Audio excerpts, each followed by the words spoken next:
Alin ang pipiliin mo? Magandang araw ng Miyerkules, kapanalig. Kapistahan ngayon ni San Paterno.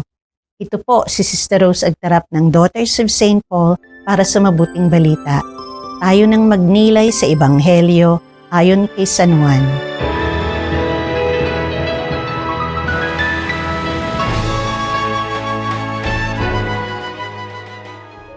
Sinabi ni Jesus kay Nicodemo, "Ganito kamahal ng Diyos ang mundo, kaya't ibinigay niya ang kanyang bugtong na anak upang hindi na mawala ang naniniwala sa kanya.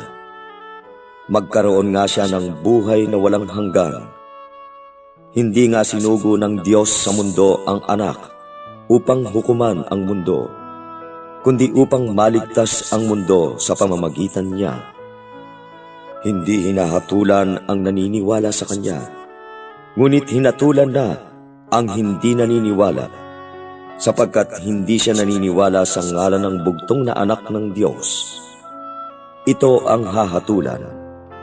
Dumating sa mundo ang liwanag, subalit higit pang minahal ng mga tao ang karimlan kaysa liwanag, sapagkat masasama ang kanilang gawa.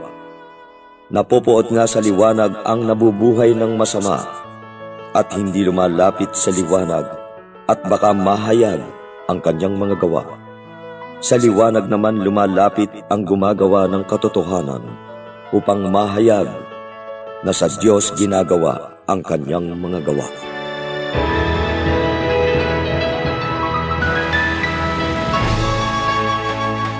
Sino ang higit mong pinipili? Isang bagay ang sigurado, pinipili tayo palagi ng Diyos. Sa katunayan, siya ang unang pumili sa atin. Hindi tayo ang unang nagmahal sa Kanya.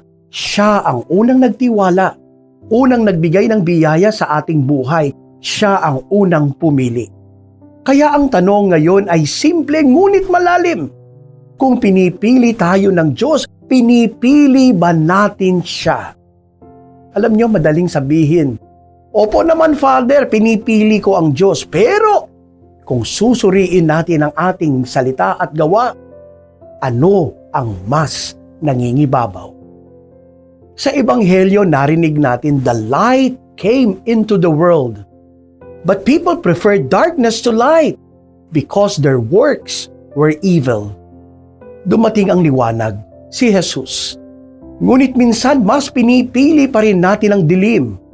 Ang galit kaysa pagpapatawad, ang pride kaysa pagpapakumbaba, ang sarili kaysa paglilingkod. Mga kapanalig, ang pananampalataya ay hindi lamang sinasabi, pinipili ito araw-araw. Pinipili natin ang Diyos kapag pinipili natin ang katotohanan kaysa kasinungalingan. Pinipili natin ang Diyos kapag pinipili natin ang pagmamahal kaysa galit.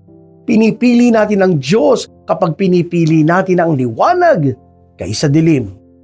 Kaya ngayon, inaanyayahan tayo ng Panginoon, lumapit sa liwanag, sapagkat ang taong lumalakad sa liwanag, hindi man perpekto, ay bukas sa pagbabago ng Diyos sa kanyang buhay.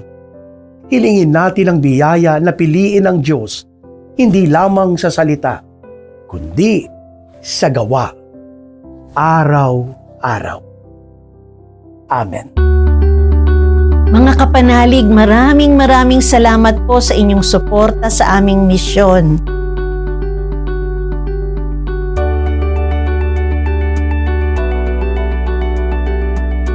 Subscribe, like, share, and follow po lines sa aming social media accounts. Patuloy po kaming humihingi ng inyong tulong upang maipagpatuloy ang programang ito. Maaari po ninyong ipadala ang inyong love offerings at donasyon sa aming donations channels. Makakaasa po kayo na kasamang lagi ang inyong mga intensyon at kahilingan sa aming panalangin araw-araw. Ito pong muli si Sister Rose na nag-aanyaya sa inyong manalangin. Sa iyong pagkabuhay muli, Panginoong Hesukristo, binigyan mo kami ng bagong pag-asa at pinalalim ang aming pananampalataya. Panibaguhin mo kami upang masigasig naming maipalaganap ang mabuting balita ng may kagalakan at kapayapaan. Amen. Alleluia.